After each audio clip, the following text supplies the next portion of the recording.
Good afternoon and welcome to the B&H event space. Today is Westcott Wednesday. It's the June edition of Westcott Wednesday, and they were kind enough to send over dance photographer Sharon Morgenstern. How you doing, Sharon? Hi, how are you? Thank you for Good. having me. Oh yeah, love it. That we we go over a lot of wildlife photographers, that sort of motion. We've talked to a lot of sports photographers, that type of motion. So it's great to be able to start talking about photographing dancers. How did you get into it? So I got into it kind of accidentally. I was a dancer when I was younger. I danced until I was about 20, 21 years old.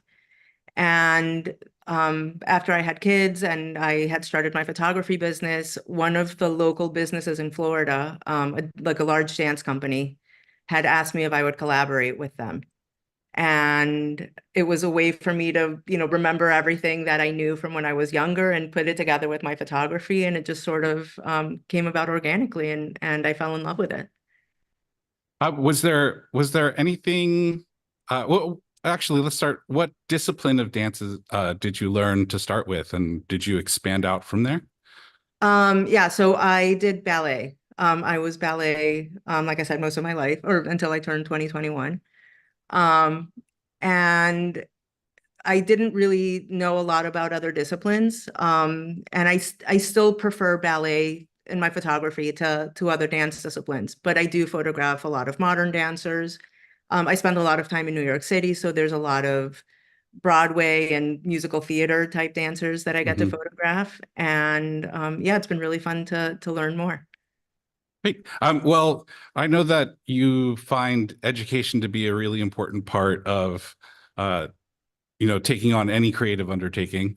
So I know that you've come here to uh, impart some of that education on the viewers. So why don't we get started with your presentation? Sure, absolutely. Awesome. So let me share my screen. We'll go here. Oh, and for everyone watching, during the course of this, if you have any questions, please feel free to enter them into the chat. We'll be addressing them as we go along, and if it's the more pertinent ones, we'll hit right away, and anything else we'll address at the end. So feel free. Okay, thank you. So again, I want to say thank you to B&H and Westcott for having me here. Photographing dancers is a passion of mine. Dance is a passion and photography is a passion. And so this was just a great way for me to combine the things that I love. Um, this is how long I've been obsessed with dance. These are all photos of me when I was younger. And I included this one of me in the purple leotard because when I was 18, my mother took me to a boudoir photographer to take some photos of me dancing. Um, if any of you have any background in dance, you'll recognize that the position is terrible and it's weird that I'm hanging onto a pole. So this is why dance photography is important and why I hope all dancers go to dance photography specialists, or that photographers try to specialize in dance photography if they're going to take this on. I came up with a list of do's and don'ts that I want to share with you guys. It's really, really important to be prepared, more so than in other areas of photography. There's a big responsibility that comes with dance photography, especially. There is a risk of injury, so you have to be prepared. You have to have the right tools, the right terrain, the right equipment. Don't wing it.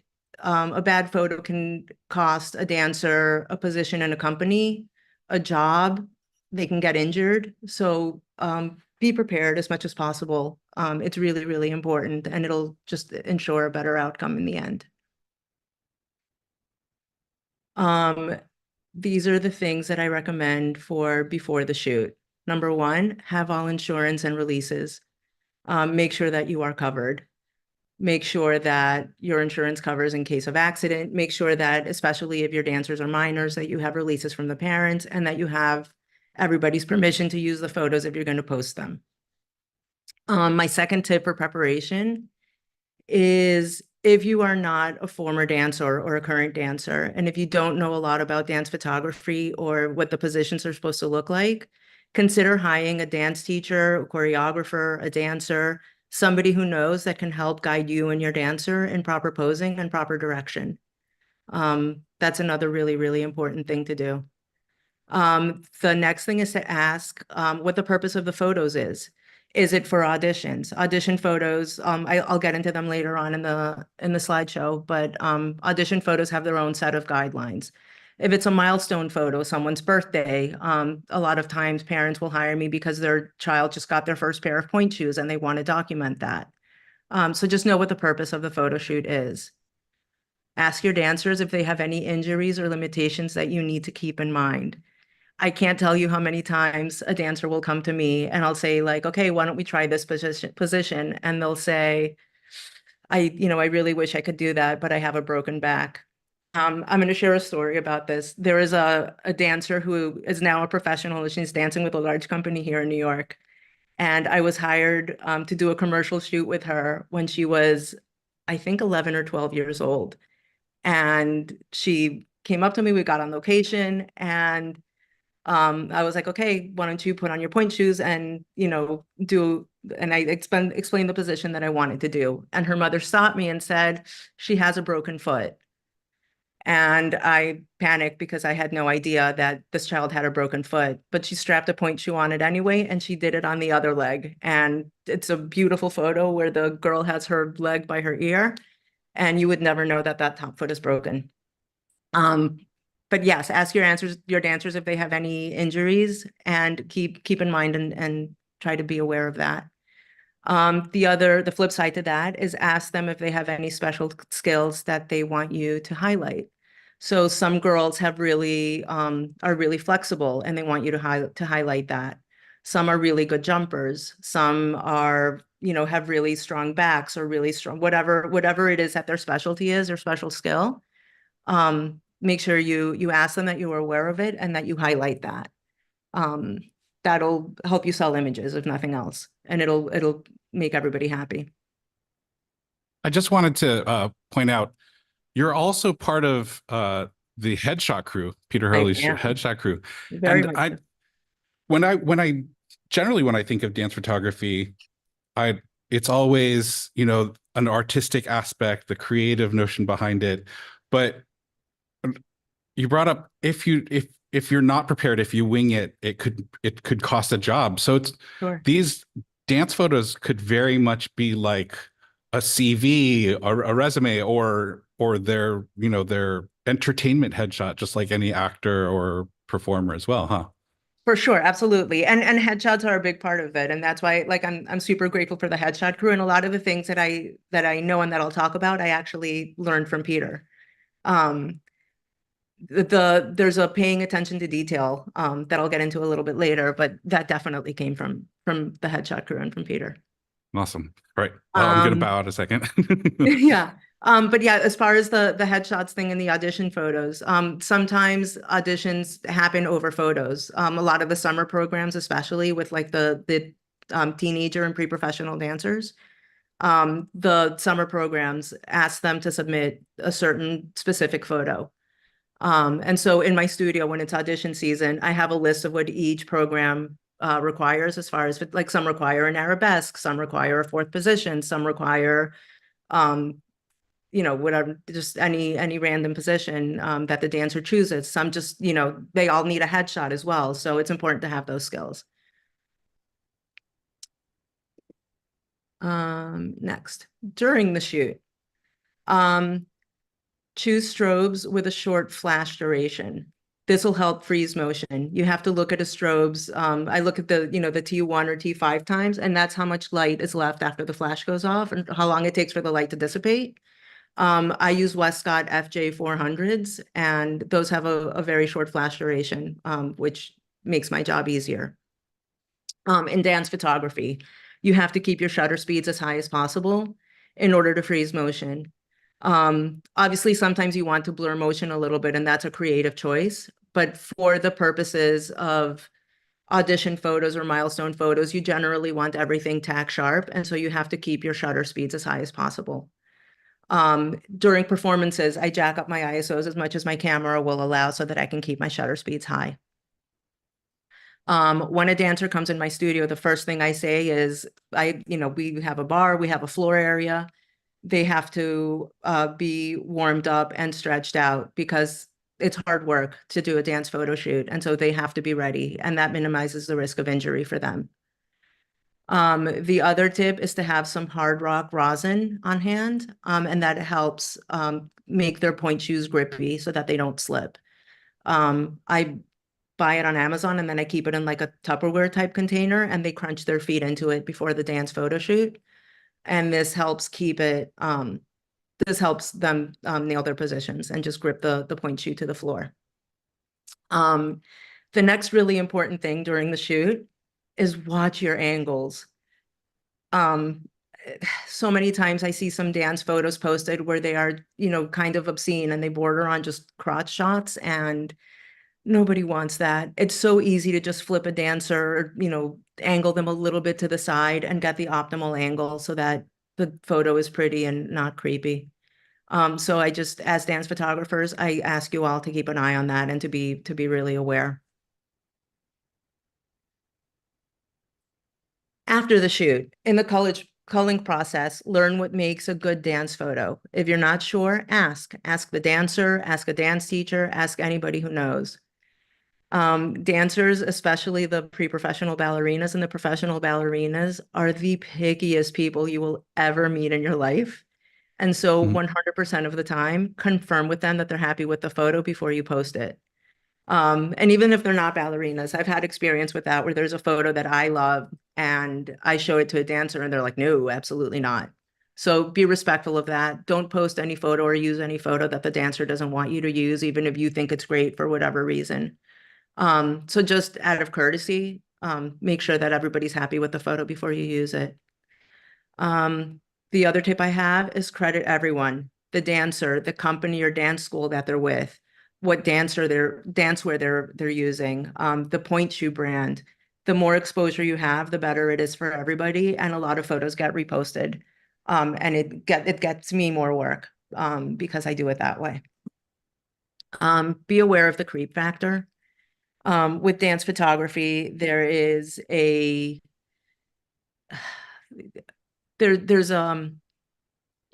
creep factor. Not everybody has good intentions, and just be aware of it. I keep an eye on my Instagram and see who's liking photos, especially if it's a very young dancer.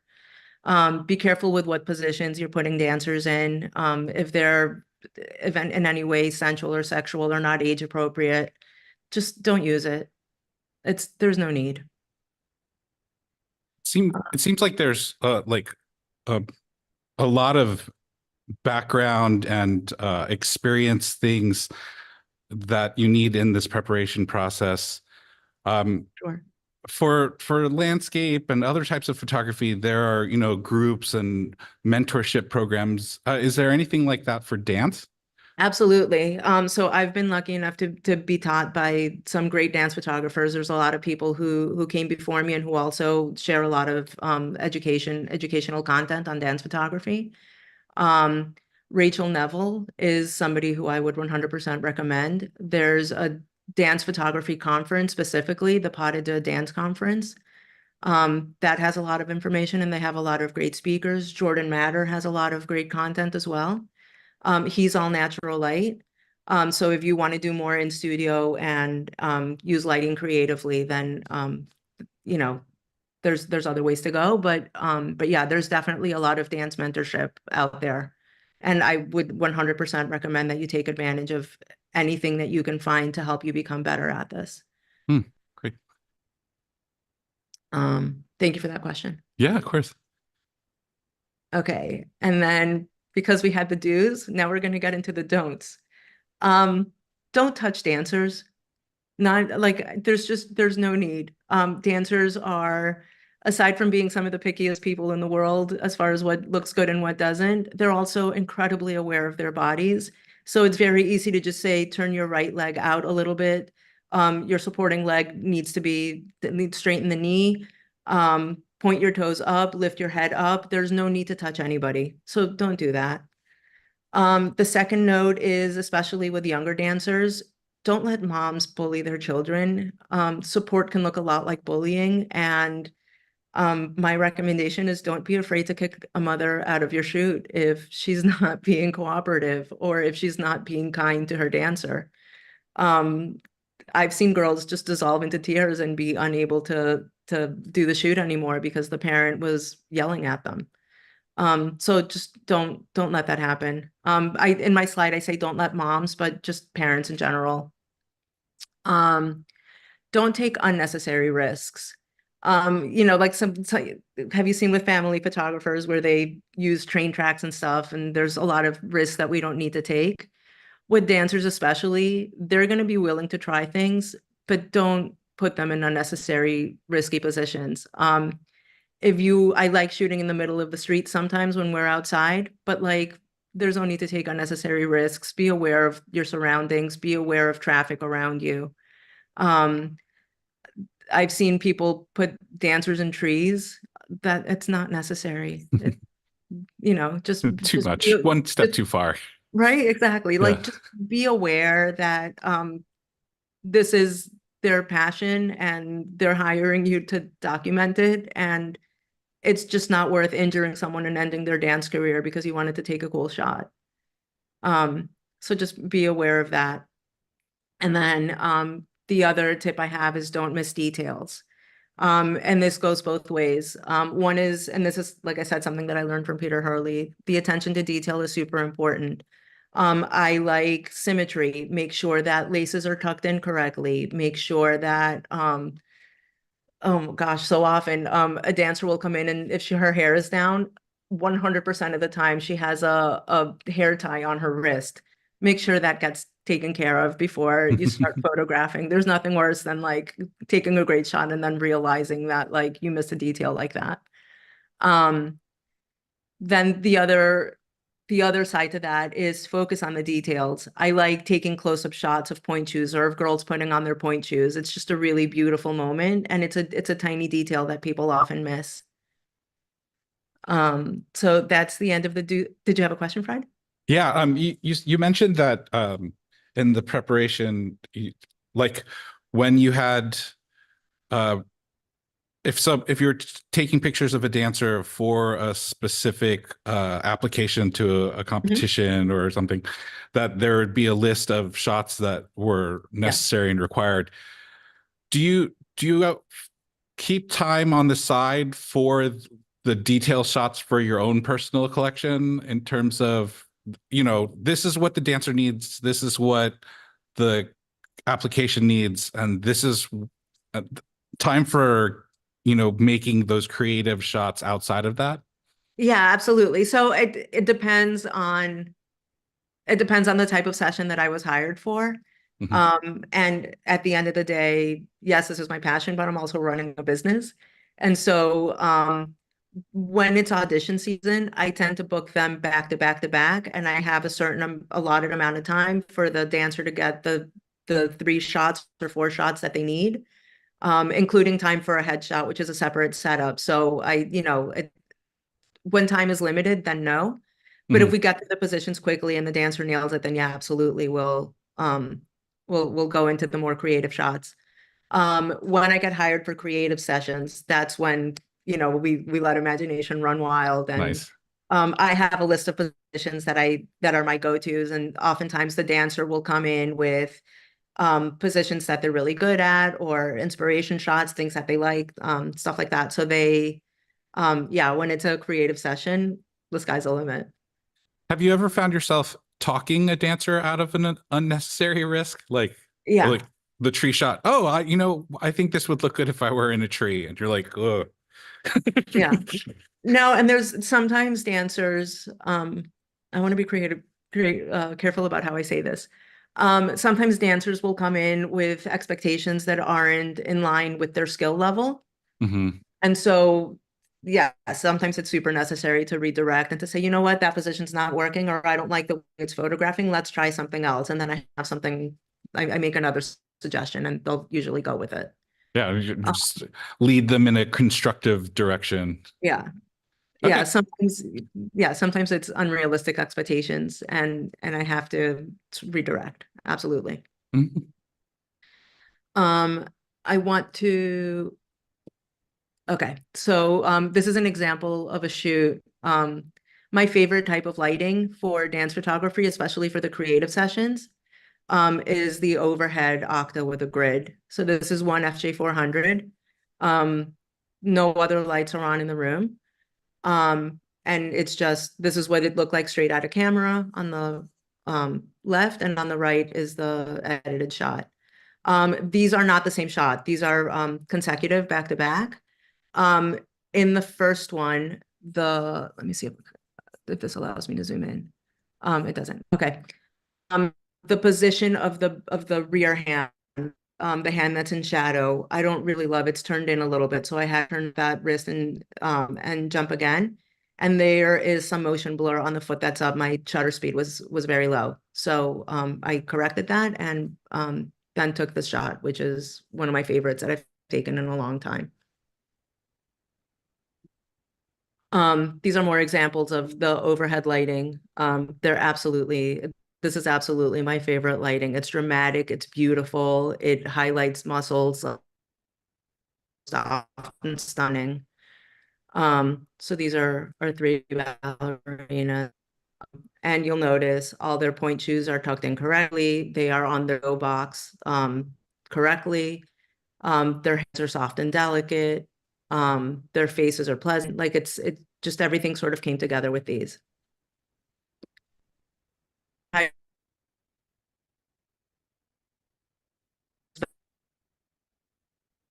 For audition shots is all hundreds with grids, sorry, not grids, with a large softbox pointing at the background to make the background blow out.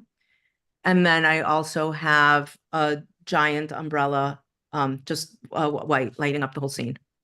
And sometimes I'll even turn on the overhead for an additional punch of light, and I'll have all 4 lights going. But that's just that.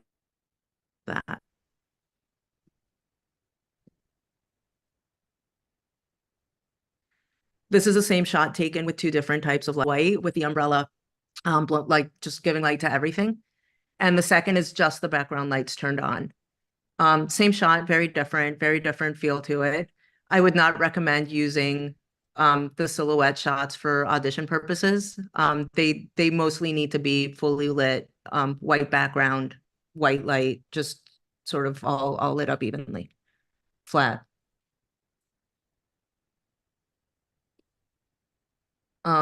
This is overhead with the background lights on, just to create a little more separation. Actually, sorry, just kidding. The overhead was not on for this one. But this is what it looks like behind the scenes in the studio. What you can see my whole messy studio here. But I have 2 1x4 rapid boxes on FJ400s in the background. The large octa overhead, and then the white umbrella is behind me. For this shot, only the white background lights were turned on, so it's silhouetted. Again, creative, not for audition purposes. But I love the lines that it creates. One thing that you mentioned before was, having them stretch and prepare themselves physically for the shoot that they're about to take part in. This is why. Yeah, exactly. So in cinema, there's David Fincher, who will have an actor do a scene over and over and over and over and over again until he feels that he finally got the right take. Actually, not even, so that he can pick out later and edit the one that he likes. Mhm. Is there a specific like count for a dancer that you'll make them do the same move over and over again, or? Yeah, and well, it varies dancer to dancer, and you have to sort of get to know the dancer and feel them out and see what works best for them. For the younger ones, sometimes I'll count them down. Mhm. And I'll either go 3, 2, 1 or 5, 6, 7, 8, which is the dance count that dancers would recognize. And I'll have them go into the position. The professional dancers will prefer to count themselves down, in my experience. And that's fine. Like I'll tell them like ready when you are, and then they'll go, okay. And then they do it, and I shoot.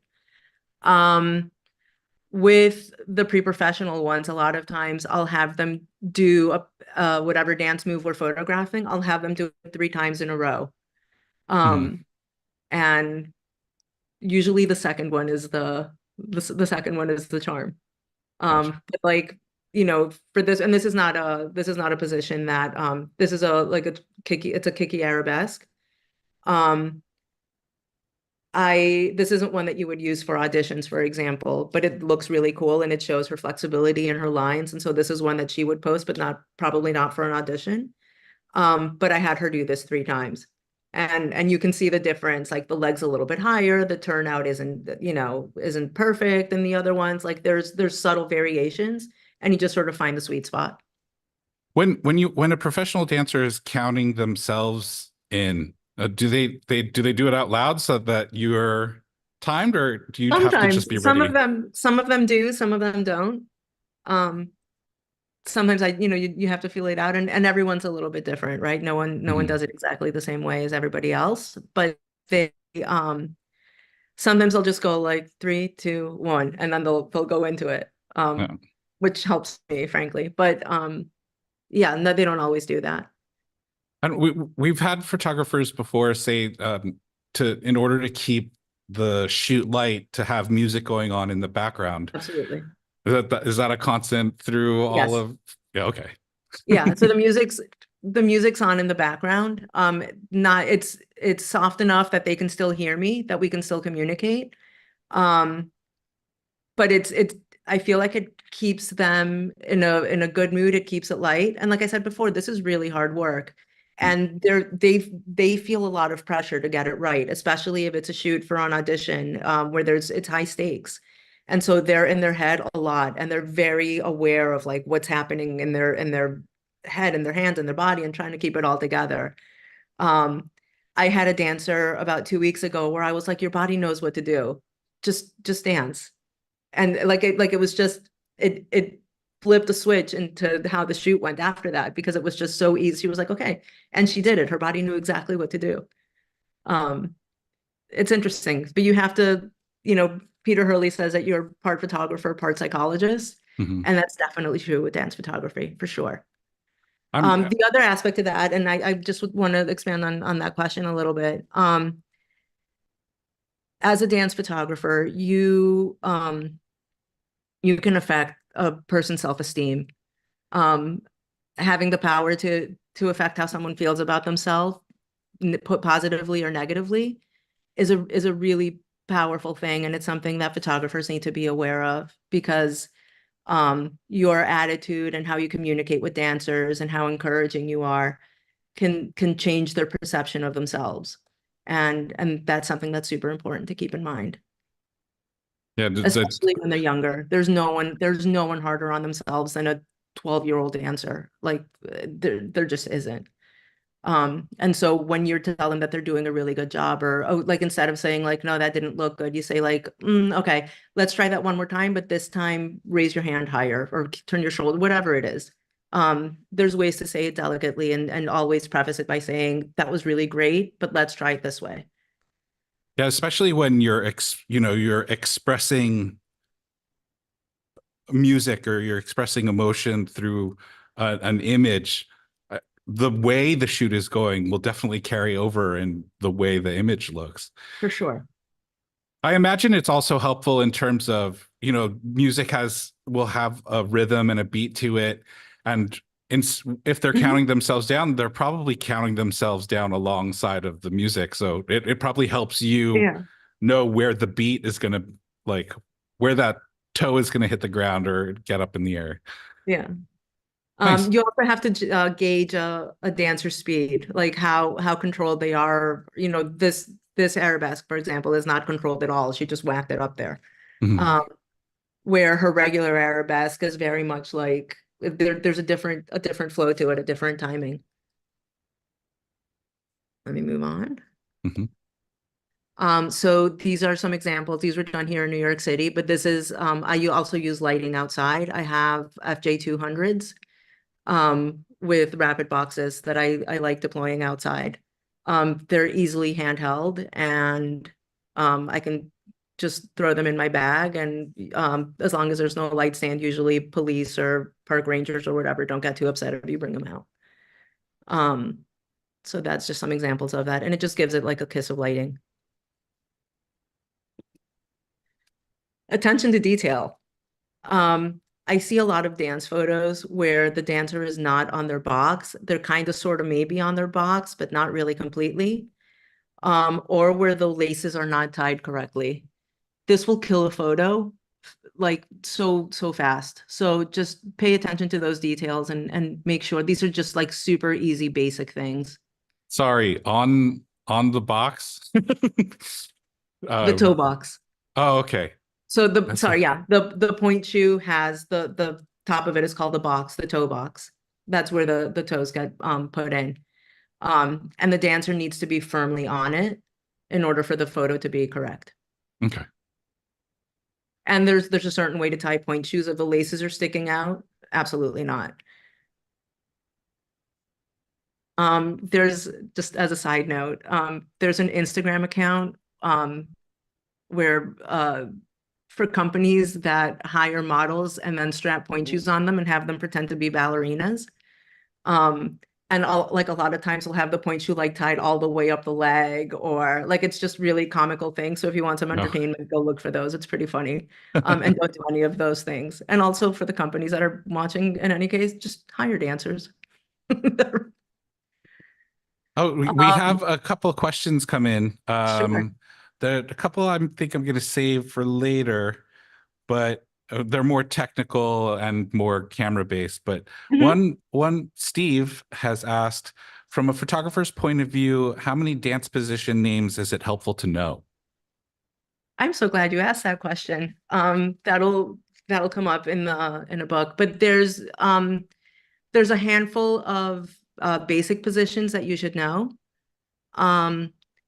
To that end, I am almost done with a book, a guide to photographing dancers, for photographers who don't have a background in dance.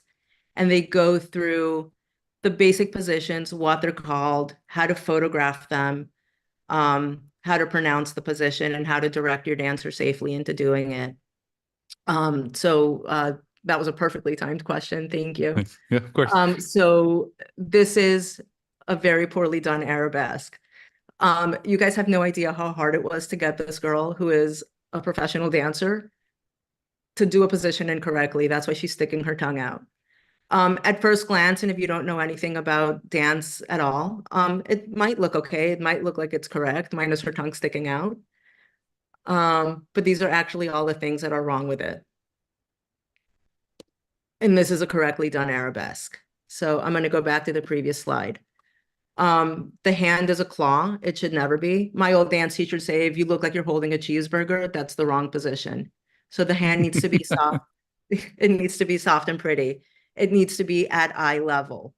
The shoulders need to be square. The backhand also looks like a claw. The back foot is pointed straight at the back wall in a correct arabesque. The toes are pointed at the ceiling.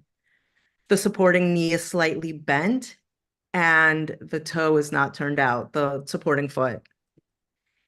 In a correctly shot arabesque, first of all, you should always shoot it from hip level, because otherwise the legs look like they're different lengths. So you want to keep it at hip level so that the distortion doesn't affect you. I'm going to start from the bottom up this time. You should always be able to see the sole of the point shoe in an arabesque, in a well-done arabesque. The supporting knee needs to be straight. The hips and shoulders should be more or less square. The toes need to be pointed at the ceiling like they are here. The hands need to be soft and pretty and at eye level. And the head needs to be, following the eye line. So that's just an example. And there's a bunch of positions that I have. I'm in the book that I'm almost done with. It goes through the basic dance positions. There's 24 of them. And in it, I show you how to pronounce it, how to direct it, what angle to shoot it from, and what are the things that you should look out for. And as far as for everybody that's watching, as far as when the book will be available, we will be sharing in the description of the YouTube video a way to register Yeah, there's for a news QR, about the I have a book. QR code coming up for that. Okay. And yeah, so that'll be available in the QR code, eventually in the description for the video on Mhm. replay. So any way that you want to get to that book, we will provide it for you. Perfect. Thank you. Yeah, and it goes through the basic dance positions, the ones that are most often requested, and examples of when they're done right. This is an audition type photo. If you're shooting on audition, this is obviously done with the white background blown out and with flat white light so that you got just the position. Mhm. Um, Oh, this there it is the is. if you guys scan this, you can be I'll collect your email address and I will let you know when the guide is ready to purchase. And it's almost done. I've been working on it for a really long time and reshooting positions and just getting the information out there for you guys. I'm super excited to share it with everyone. Yeah, I mean, 20 years of being passionate about a project and, letting putting it to print. I'm sure Yeah. you're making sure every I is dotted and T is crossed. Yeah. And this is connect with me on social media. My Instagram is Dancer Images and my website is dancerimages.com. I have a lot more of my work there. I'm not super awesome about updating my Instagram, but I'm trying to be better at it. And if you DM me, I'm pretty good about responding. All right. Thank you. So let's touch upon those other questions. Steve, who asked the previous question, is also said, I am confused why the shutter speed should be affecting studio shots. Shouldn't the action be frozen by the flash duration?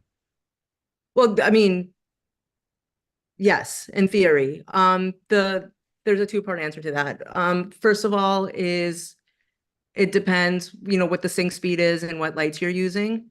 The other thing that would affect it is a modeling light and how much ambient light is in the studio. So keep your shutter speed as high as possible, given whatever your ambient light situation is. And if you're using a modeling lamp to focus, then you're going to have to jack your shutter speeds a little bit higher. Mhm. He also asks, are you shooting any high-speed sync? Yes, always. Mhm. Yeah, Always. if your Okay. equipment allows it, yes, I shoot high speed sync. Okay. Um, Kirsten is asking, can you talk about the lenses you typically use for the images that you showed? Sure. So in studio, I use a Nikon 24 to 120 f4. That is my go-to lens for 99% of what I do in the studio. If not 100% actually.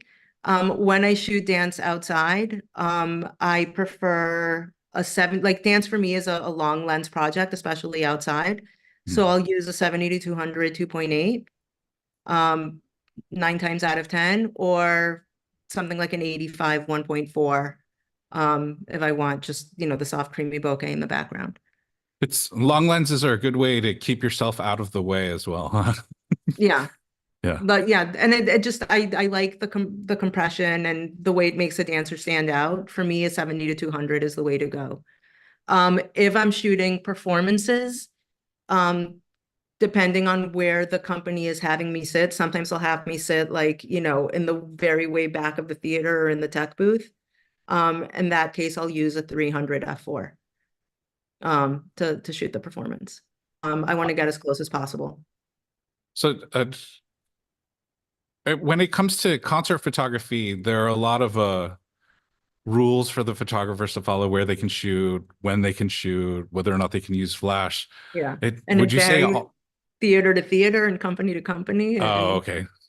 yeah, So there's no is there a common rule of thumb, or is the common rule of thumb ask when you get there? the common rule of thumb is be as respectful as possible so that you get invited back. Yeah, Um, true. the other rule of thumb is whenever possible, make friends with the lighting guy. Um, Oh, that is, I, I wouldn't have thought of that. I, and the other thing that I do is always I go to the dress rehearsals so that I'm as familiar with as possible with the production. Mhm.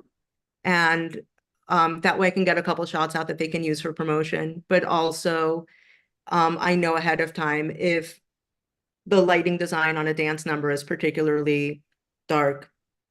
I can either ask for there to be just, a smidge more light or adjust my equipment accordingly so that I know what to expect. Mhm. We have, that was Kirsten. Christy Bell is Hey, asking, Christy. oh, okay. Hi, I know Christy. her. Yeah. Do you typically like shooting tethered? In studio, 100% of the time. The dance, like the variation from one photo to another is subtle, and there's no way to see it in the back of the camera. It's just minute detail. So the bigger your screen, the better your results are going to be, and the better you can explain to the dancer, like, okay, Mhm. you see how in that shot your toes weren't pointed in the right direction? Fix it for the next one. Like they're visual creatures as well, so they can see it and they can correct it. So 100% of the time, shoot tethered and into as big a screen as possible. So you can even be like, we like the shoulders from this one, the knee position on this one, and the way your toes pointed in this one. Do Yeah, that, mix that together. Um, yeah. Chris from YouTube also is asking, my wife is a ballet teacher. One concern she sometimes has with photos is that some leotards can be a bit too thin. Do you edit photos and post to make them a bit more modest, up top for the dancers? That's a great question. So yeah, the photos that I shared here with you guys were I specifically chose photos that where the dancer is wearing more modest dancewear. But also I tell a dancer to bring, I mean, I've seen people come into my studio with suitcases full of dancewear. And we go through and we select what works best. If a leotard isn't photographing well, if it's cutting them off funky, if the lead lines are funky, I have them change. So that's one thing that I tell my dancers is to bring everything. Bring several leotards, bring dance skirts, bring several, if they have more than one pair of point shoes, then sometimes there's a sweet spot. I mean, you didn't ask this, but it sort of fits into that. There's a sweet spot with point shoes. So I tell dancers when they're too dead to wear, that dancers have a shelf life, and the more advanced a dancer is, the shorter the duration of them. Especially with certain brands. There's some brands that have plastic shanks where the shoes last longer. But point shoes can die really quickly, and at the point that they die, they're no longer supportive, and the risk of injury to the dancer is greater. And so I'll tell dancers if they have several pairs of point shoes to bring them. If a point shoe is too dead to wear for class, but not quite like super dead yet, then they become photo shoot shoes because at that point they're soft and malleable, and the foot tends to look really good in them. But there's a sweet spot, and once they go past it, they're dead, and the foot is just crunched in there, and it no longer looks good. Then they're ready to be trashed. Mhm. But yeah, it's just have dancers bring different options, and don't be afraid to tell them to bag something if it's not good. Gotcha. So if you're coming prepared to the shoot, they should come prepared to the shoot as well. Yeah, So 100%. I Yeah. was wondering, do you have any like go-to editing tips? Like, is there just is there again that sort of common thread between dancers where you find yourself repetitively making that specific change in post-processing? I mean, there's so many editing options of it. Find your style. Make sure that it's appropriate for what it is that you're shooting. Like a creative shoot isn't going to be edited the same way as an audition shoot. Um, there's a I have a retoucher who I love and who helps me out. And so, my tip is make friends with the retoucher, but know how to do it also in case you need to fix things. There's a lot of programs, like a lot of new AI editing things that can help me out. Mhm. Especially like, I don't know, I like using Evoto for things like editing out like wrinkles, like the fabric wrinkles or um surface things like that. It's super helpful. With yeah, other than that, I think it depends on the scene and what the shoot is for. Mhm. So for those people that don't have the background are really just developing an interest now, are there any like if I wanted to start, I couldn't imagine myself searching out a dancer or a model and or affording to pay them. Are there, like backdoor ways to start getting into it before you start really investing? Um, yeah, there's always, I mean, I think posting on social media, until you build a following. If you are upfront about saying, hey, I'm getting started in this, you know, I have never paid a dance model. I Mhm. always do TFP. I have done free shoots where in exchange they got a couple photos and we promote each other. Okay. If it's mutually beneficial, then it's fine. I have never paid a dance model to for me to photograph her. Um, Sometimes going to workshops that have dancers as models, and there's a lot of workshops happening that have that include that. So that's a really, really good place to start. Hmm. Um, there a lot of the popular workshops, and I don't know if I'm allowed to like mention any of them specifically, but there's a lot that will let you that have models sort of on loan that you can specifically ask for a model that knows how to dance or that uses point shoes or whatever. Hmm. All right. We've got Steve again, and he's asking, your studio seems small. How do you deal with shots involving jumps? It's large enough. It's not that small. It's It might I, just be I the my lens joke is that lying. I always joke that I need a bigger studio, and I'm going to be making some modifications to make it better, but there's plenty of room for the dancers to jump. Hmm. Um I mean, there's in the slideshow, there's a photo of a girl doing with a grand jeté, also called a soda shot, which is just sort of a split in the air. And she had plenty of room to step into it and leap. Um, But yeah, they need a couple feet to like step into it and then jump. And for the jump to happen in the center of your white backdrop to make editing easier for sure. uh, Yeah. so do you have anything like any workshops yourself coming up, or do I you don't, but it's offer any something. mentorship? I do offer mentorship. People can reach out to me and I have done one-on-one for people. I don't have any workshops coming up. I've taught at a couple larger workshops a few times. But it's always something that's in the back burner. Who knows? Maybe Hmm. I'll Hey, maybe everybody, you're yeah. watching this. Put her on stage. If Yeah, B&H is maybe putting one. her on stage.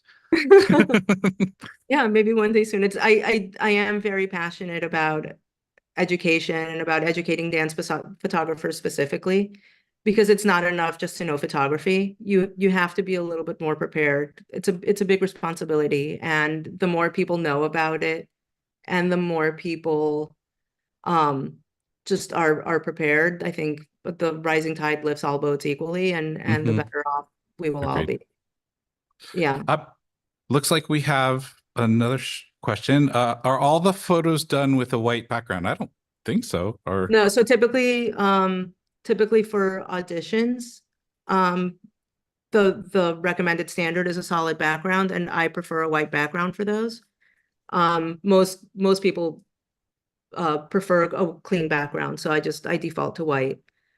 For audition photos, that's usually what's best. If it's a more creative type session, then we'll go into silhouettes or overhead lighting, which is my favorite. And that overhead lighting I do on white backdrop paper, so that the background turns gray.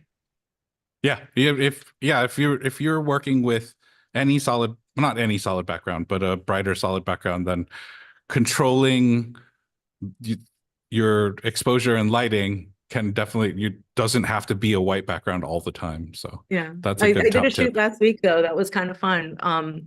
Where I put the Westcott, like the covers, the colored light covers. I put one in like it washed the whole room pink, and it like that turned out really, really pretty.